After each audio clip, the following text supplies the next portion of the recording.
3 Tage zusammen, 3 Tage Gemeinschaftsgefühl. Insgesamt, so hart es auch war, mehr zusammengeschweißt. Und ich zeige euch auch ein bisschen, wie es bei mir zu Hause ausschaut.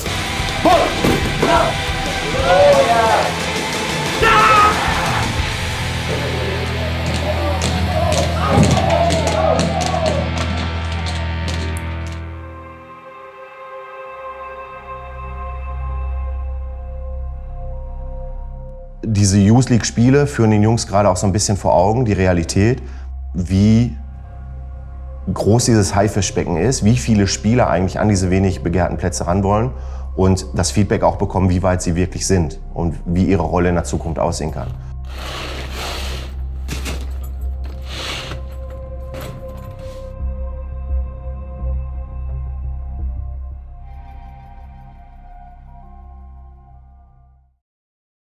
Hey Jungs, hat jemand Pulli vergessen? Ja, natürlich kann ich die nachvollziehen. Die sind alle aufgeregt. Wir haben alle gefiebert, wie der Spielplan auszusehen hat, welche Gegner kommen. Die Jungs werden das zum ersten Mal erleben. Die werden viele positive, aber auch das eine oder andere negative mitnehmen. Wir prallen auf Nationen, die wirklich eine Top-Nachwuchsarbeit machen, die das jedes Jahr spielen, jedes Jahr diese Youth League-Spiele machen, also große Erfahrung verfügen. Das wird die Jungs sicherlich beeindrucken. Ja. Was macht ihr? Geh mal wieder zurück zu deiner Ecke. Irgendwo. Ich weiß nicht, was ihr macht, Mann. Ist doch noch was ist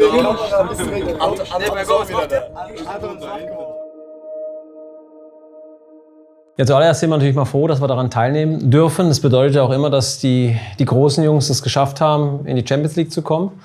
Und das ist für unsere U19 natürlich ein Meilenstein, sich wieder mit internationalen Gegnern zu messen, ähnlich eben wie auch unsere Profimannschaften. Wir freuen uns sehr, gegen Mannschaften wie Brügge, Porto und Atletico Madrid antreten zu dürfen. Alles aufs Zimmer bringen, zu diesem Raum.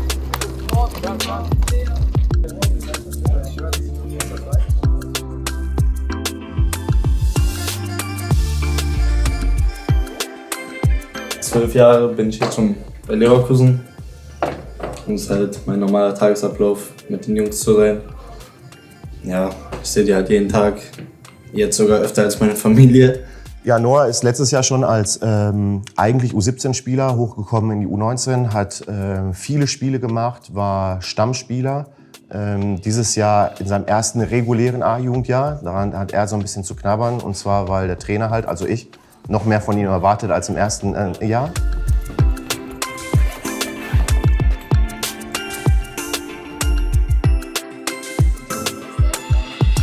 Bei uns wird die U19 mit 4, 5 Jahrgängen spielen, also auch der eine oder andere U17-Spieler wird dort zum Einsatz kommen. Aber da wir Ausbildung unserer Talente an oberster Stelle bei uns haben, ist es für uns einfach wichtig, dass die bei so einem Spiel einfach einen nächsten Schritt machen. Natürlich ist so ein bisschen die Kindheit verloren gegangen. Oft beim Training, wo meine Freunde mich gefragt haben, was machst du am Freitag, können wir was machen? Dass ich sage, nee, ich habe leider Training. Und nebenbei mache ich auch noch meine Schule fertig, damit ich noch Plan B habe. Aber Priorität hat eigentlich Fußball bei mir. Wie gesagt, die Jungs haben einen strengen oder einen straffen Alltag mit Schule, mit allem, was dazugehört. Und das ist für die jetzt, wie gesagt, wieder eine große Herausforderung, das alles zu Ende und trotzdem, wenn es um 16 Uhr losgeht, dann eine gute Leistung zu bringen. I will say blue, okay? You have to take the beat, okay? 4 different reactions. Ball! Die erste Erwartung vom Trainer ist immer, dass man sich vernünftig präsentiert. Wir spielen heute und auch in den kommenden Spielen gegen sehr starke Gegner. Dort wollen wir uns gut präsentieren und ich glaube, man kann das Ganze einfach besser greifen, wenn das erste Spiel heute, wenn der Schiedsrichter wirklich angepfiffen hat und wir dann wirklich im Geschehen sind. Bis dahin sind alle etwas angespannt, was aber auch normal ist und auch so sein muss. Es ist eine spielstarke Mannschaft, es sind andere Strukturen wie in Deutschland. Die Mannschaft, auf die wir heute treffen, die spielt eigentlich geschlossen in der 2. belgischen Liga als Profimannschaft. Das heißt, wir spielen zwar gegen Spieler desselben Jahrgangs, aber die durchgängig schon Seniorenerfahrung gesammelt haben und die einfach sehr reif spielen, sehr erwachsen spielen, eine sehr klare Spielidee haben. Und da werden wir uns heute gut strecken müssen, werden alles auf den Platz schmeißen und am Ende gucken, was dabei rauskommt.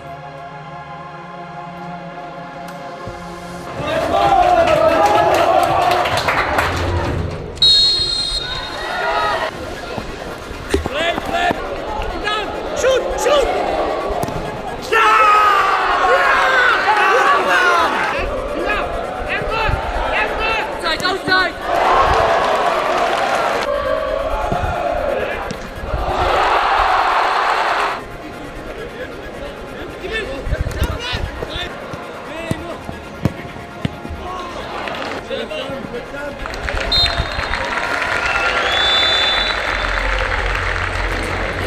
wil echt afweer.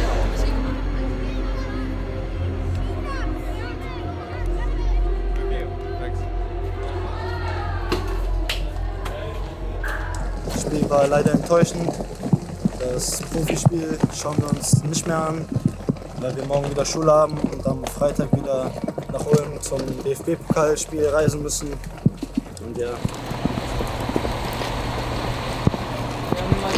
Das sind eben alles die Dinge, die du berücksichtigen musst im Nachwuchsbereich, um dann eben auch nicht nur Fußball als Nummer 1 natürlich zu berücksichtigen, sondern auch die schulischen Dinge, die auch wichtig sind natürlich für unsere Spieler.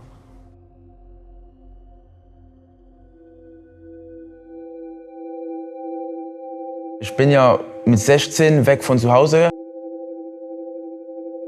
Meine Familie, die ist jetzt nicht mehr 15 Minuten vom Trainingsgelände entfernt, sondern 500 Kilometer. Und auf einmal jetzt alleine zu sein, das ist nicht ganz ohne. Ich bin Isaiah Okafor, bin 17 Jahre jung und spiele bei Bayern 04 in der U19. Ich habe einen sehr gedeckten Plan, der eigentlich simpel aufgebaut ist. Zuerst stehe ich auf, ca. um 7:30 Uhr, 8 Uhr, je nachdem. Dann fängt die Ausbildung an. Ich mache einen Sport- und Fitnesskaufmann und habe verschiedene Aufgaben hier. Zuerst gehe ich 2-mal in der Woche zur Berufsschule und hier in der GAS habe ich Verschiedenes zu tun. Ich telefoniere, ich habe E-Mails zu beantworten. Manchmal bin ich auch eingeteilt, das war ich vor 3 Monaten im Fanshop. Manchmal mache ich mal mit meinen anderen Azubis ein Projekt. Also ich habe verschiedene vielseitige Aufgaben hier.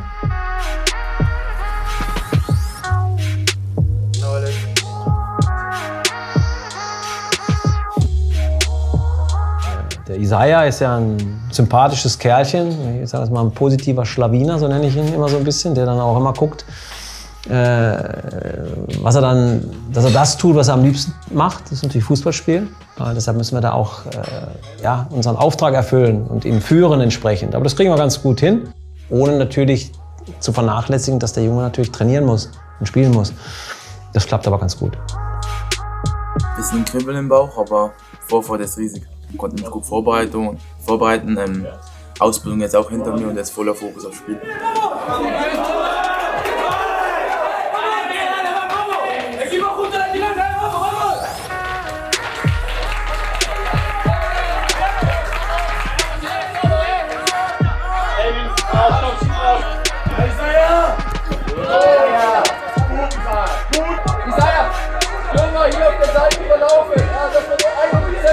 Isaiah spielt gerade eine gute Rolle bei uns. Ich überlege, ob man ihm, ja, das kann man so sagen, etwas unerwartet vielleicht sogar. Ist aber das beste Beispiel dafür, dass sich harte Arbeit und Fokussierung einfach auszahlt. Weil Isaiah mittlerweile im Moment für unser Spiel unverzichtbar ist.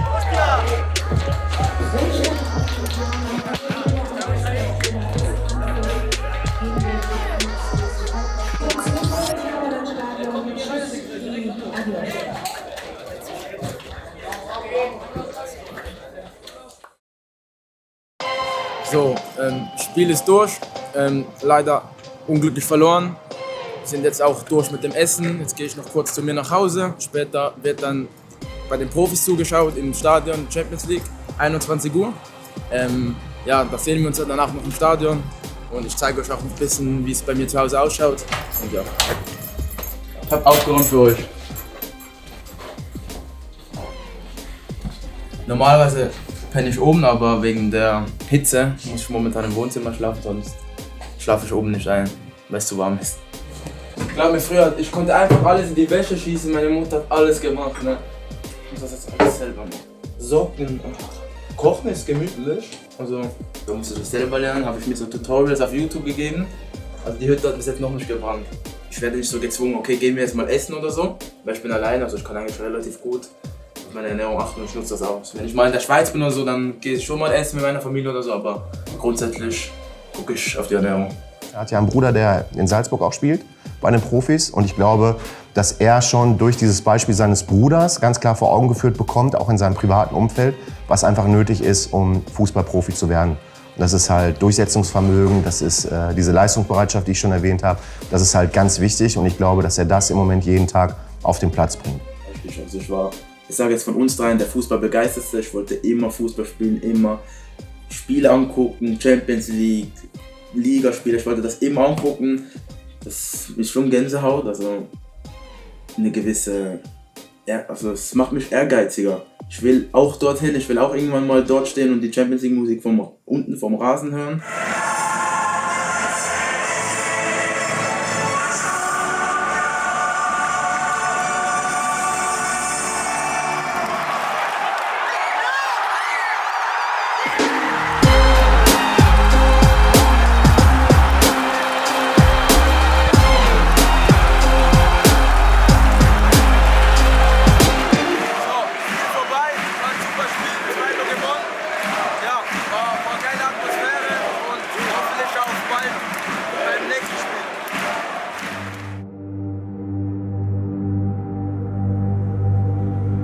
Dass die mal angefressen sind, wenn die nicht spielen, das gehört ja ganz genau auch dazu. Ja, wenn ich einen zufriedenen Nummer 2 hinten dran hätte, dann hätte ich was falsch gemacht. Heute dritter Spieltag in Youth League. Wir sind gerade angekommen in Porto und wir gehen gleich in Mannschaftshotel und geben was essen.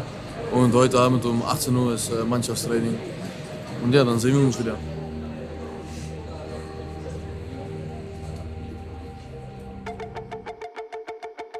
Torwarttraining bin ich Laie. So formuliere ich es immer, auch wenn es sich vielleicht auf den ersten oder beim ersten Zuhören komisch anhört. Aber da haben wir den Rambo halt als Torwarttrainer, der ist absoluter Spezialist. Ja, ist ja sehr naheliegend, ja, wenn man fast 20 Jahre lang Profi war und dann will man natürlich auch seine Erfahrungen irgendwie weitergeben.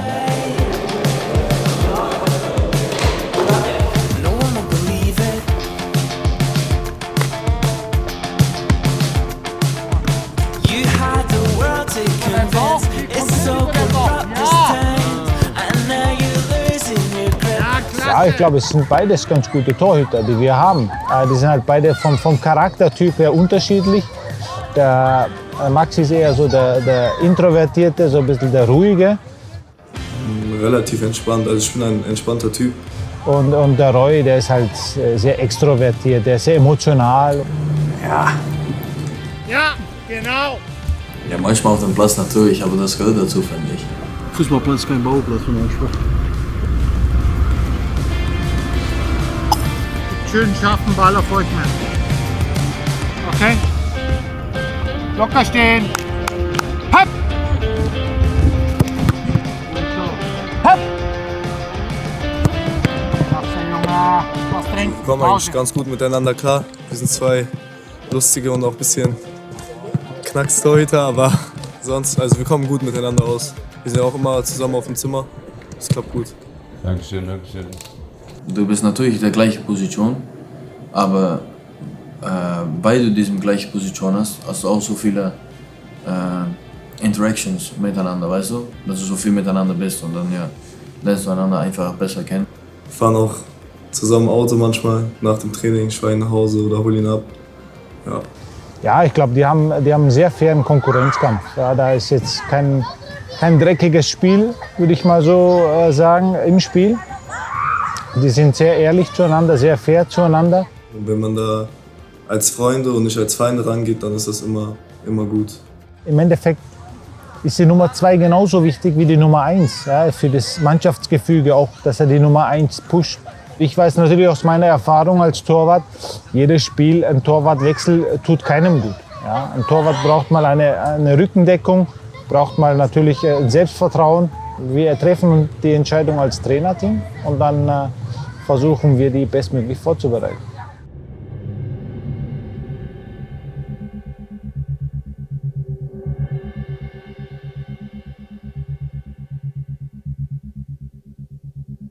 Ich gehe immer zum Tor und gucke einfach, wie es aussieht von Torperspektiv.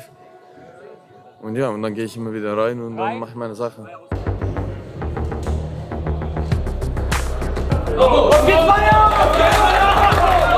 Mann, hoch, Mann, hoch, Mann, hoch. Mann, die rechte Beine pfeifen, rechte Beine pfeifen. Mann, die rechte Beine pfeifen. Geht raus! Geht raus!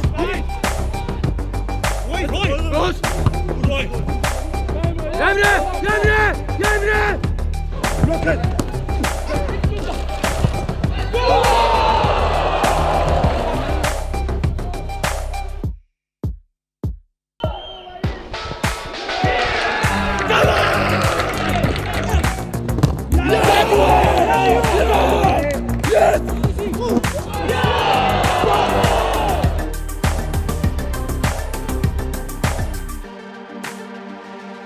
Das ist natürlich scheiße und man muss das akzeptieren und man muss auf dem gleichen Weg weitergehen.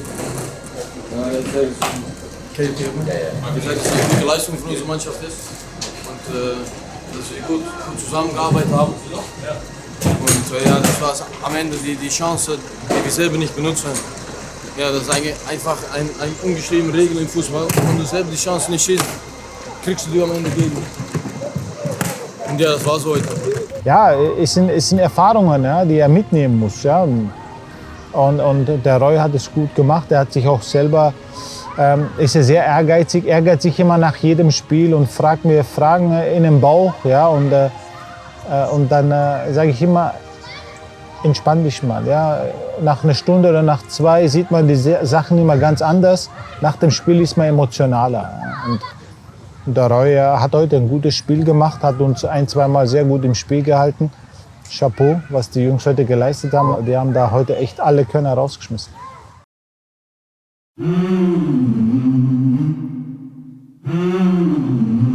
Ich bin aus dem sozialen Brennpunkt.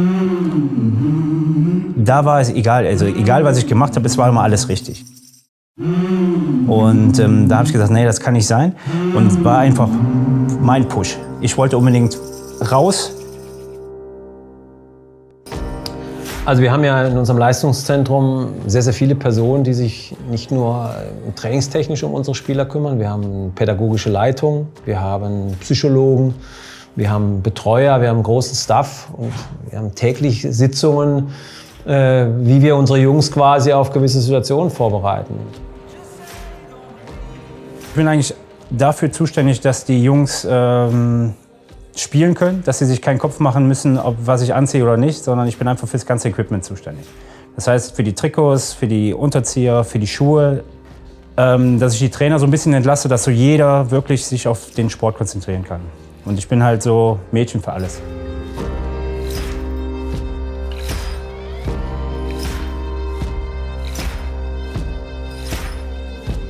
Ich bin als 16-Jähriger auch hochgezogen worden in die erste Mannschaft. Und mir war wichtig, einfach eine Ausbildung zu machen. Schule hatte ich eh keinen Bock und ich wusste auch nicht, was ich machen sollte, weil mein Fokus war wirklich, Fußballer zu werden. Aber trotzdem mit dem Hintergedanken, du musst eine Ausbildung machen.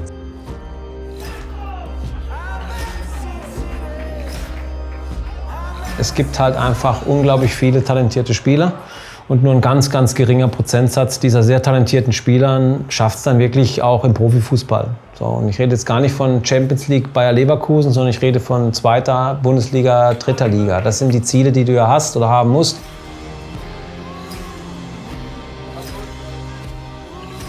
Die Jungs wissen, dass ich immer einen Rat für die habe und immer ein offenes Ohr.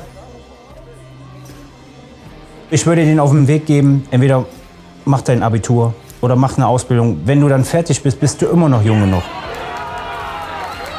Es gibt auch viele Spieler, die erst über den 2. Bildungsweg, wie man so schön sagt, irgendwann über 4. Liga, 5. Liga vielleicht irgendwann wieder im Profifußball ankommen. Also der Weg ist nicht vorbei, wenn man es nicht direkt schafft, aber es ist ein sehr schwieriger Weg und die Jungs müssen realistisch einschätzen, wo die Reise hingehen kann.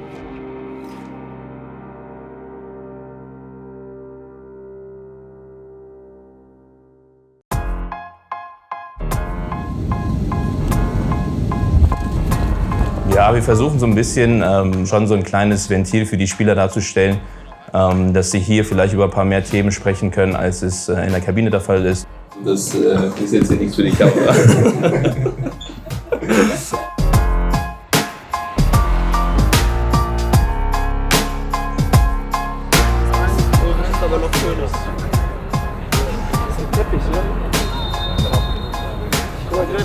Wir haben jetzt eine Saison, da haben wir einfach viel mehr Spieler als letzte Saison, gerade auch in der Taktung. Wir haben jetzt beispielsweise, wenn wir diese und nächste Woche nehmen, 4 Spiele in 14 Tagen. Das ist unabhängig vom Alter der Jungs ein akuter Anstieg der Belastung, den sie sonst nicht kennen. Ich meine, wenn du jetzt einen 26-jährigen Profi, der regelmäßig Champions League oder Europa spielt, nimmst, der kennt das alles. Für den ist das jetzt nicht so viel Neues. Aber bei unseren Jungs kommen einige Faktoren zusammen. Heute haben beispielsweise 2 Jungs auch noch eine Klausur geschrieben. Das waren auch nicht vergessen. Das sind alles eigentlich noch Kinder, die zur Schule gehen, die meisten noch. Kommt vieles zusammen. Aber wie gesagt, die Dreifachbelastung diese Saison ist etwas, womit wir sehr stark umgehen müssen.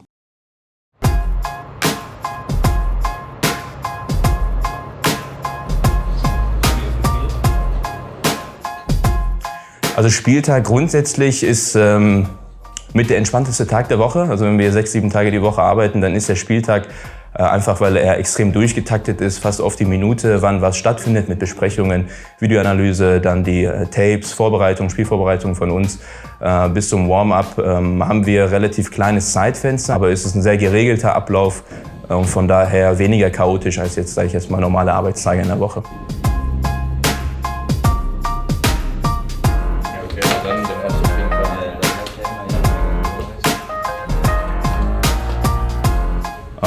Ja, dann sind wir zur Arena gefahren und haben da nochmal die Tape-Vorbereitung gemacht. Ein paar Jungs brauchten noch Tapes.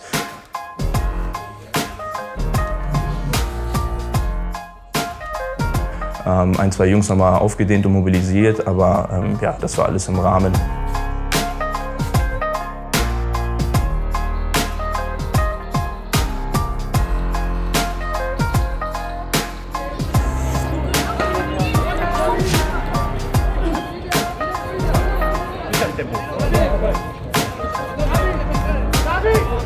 Sonst kriegen wir halt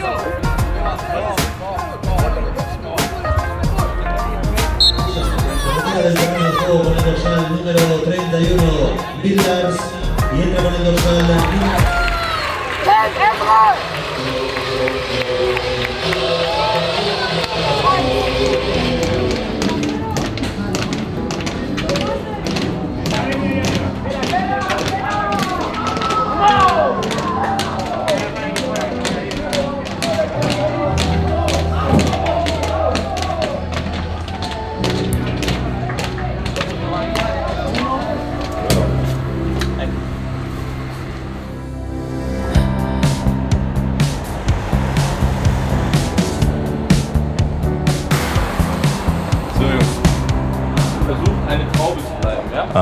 Es muss immer ein gesundes Verhältnis geben aus Lockerheit und Professionalität.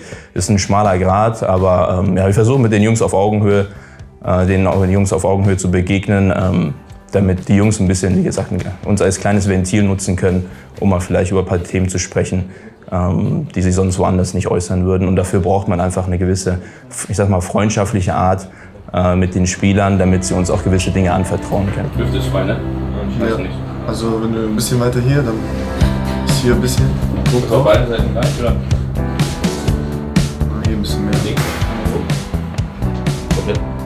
Geht? Kannst du die selber mit dem aufbauen? Okay, letzte, drück einmal schön falsch rein. Geht gut? Ja. Aura und ich, ja, wir sind gut, würde ich sagen. Wenn er sich benimmt, ist immer gut. Ja. Das ist ein gutes Verhältnis. Ja, das ist nochmal viel lockerer als mit den Trainern. Also hier sind auch manchmal andere Gesprächsthemen, ne? Ahura. Ja, ich glaube, das ist jetzt nichts für die Kamera. So auf eine lockere Art. Ab und zu hat man eine Beleidigung raus. Das ist halt nicht üblich für einen Physio, aber ich finde, das ist eine gute Art. Da beleidige ich euch auch. Ja, das ist der letzte. Das muss rein. Eine sehr enge Kommunikation mit den Trainern, was unsere Untersuchung und Behandlung und den Fitnesszustand der Jungs angeht. Wir haben täglich, was jetzt nicht an Spieltagen mehr passiert, aber täglich eigentlich so ein Briefing, wie sieht es um den Gesundheitszustand der Spieler aus. Jetzt, Gott sei Dank, nach dem Spiel gestern, haben wir nicht so viel zu besprechen, sodass der Trainer, glaube ich, da auch auf die volle Mannschaft zurückgreifen kann beim Spiel gegen Brügge.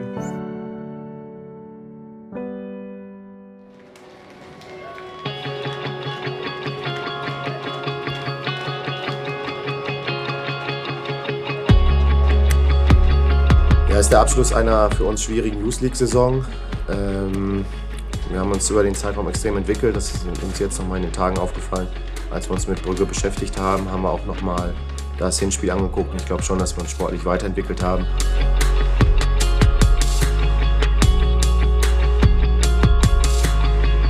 Die Youth League ist und bleibt etwas Besonderes, wo wir auch nicht wissen, wann wir das wieder spielen. Und gerade für den U19-Jahrgang wird Trainer erleben es vielleicht nochmal, aber alle Jungs, die jetzt rausgehen, haben halt nicht mehr die Möglichkeit. Von daher sollen sie dieses Gefühl heute nochmal genießen, etwas Besonderes spielen zu dürfen.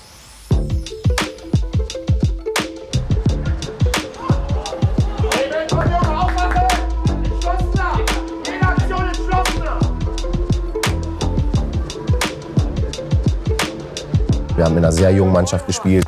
Wir hatten nicht 3 Spieler, die wir runterholen konnten. Und dennoch haben wir versucht, auf Augenhöhe mitzuspielen, haben uns von den Ergebnissen nicht belohnt, haben Fehler gemacht, die dann auf diesem Level auch zu Toren geführt haben. Aber dennoch war ganz klar sportlich eine Entwicklung zu sehen, dass die Jungs besser Fußball gespielt haben, als es noch zu Beginn der Youth League-Saison war.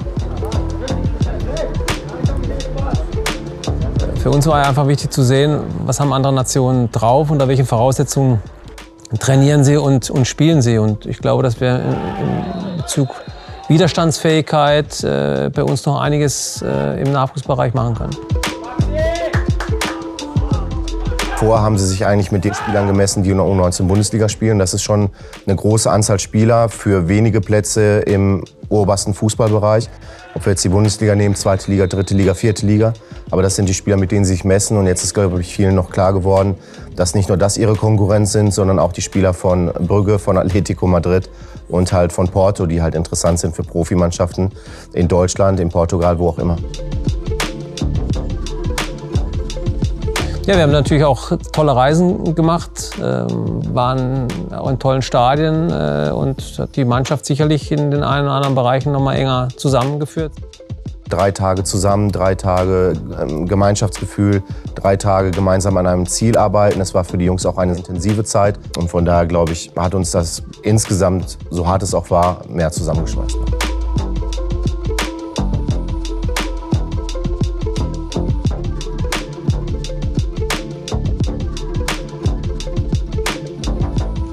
Hallo liebe Bayern 04-Fans. Hey liebe Bayern 04-Fans. Die Youth League ist jetzt leider wieder vorbei. Trotzdem war es eine geile Erfahrung, sich auf so einem Niveau mit den Top-Teams Europas messen zu können. Wir haben als Mannschaft auch sehr viel von gelernt. Sei es sportlich oder auch persönlich. Wir haben uns Spiel für Spiel reingekämpft. Und wir wissen, dass wir noch an uns selber arbeiten müssen und als Mannschaft arbeiten müssen. Ich denke auch, dass wir den einen oder anderen Punkt verdient haben. Es war wie ein kleiner Einblick ins Profileben. Und ja, dadurch denke ich, ist die Youth League-Kampagne für alle Spieler eine positive Erfahrung. Vor allem in unserem Alter, für die Entwicklung ist das optimal. Und ja, das ist einfach eine Erfahrung, die du für dein ganzes Leben mitnimmst. Aber jetzt heißt es weitermachen. Ich freue mich jetzt auf den Ligabetrieb. Und ja, ich hoffe, ihr drückt uns weiter die Daumen und verfolgt unsere Spiele.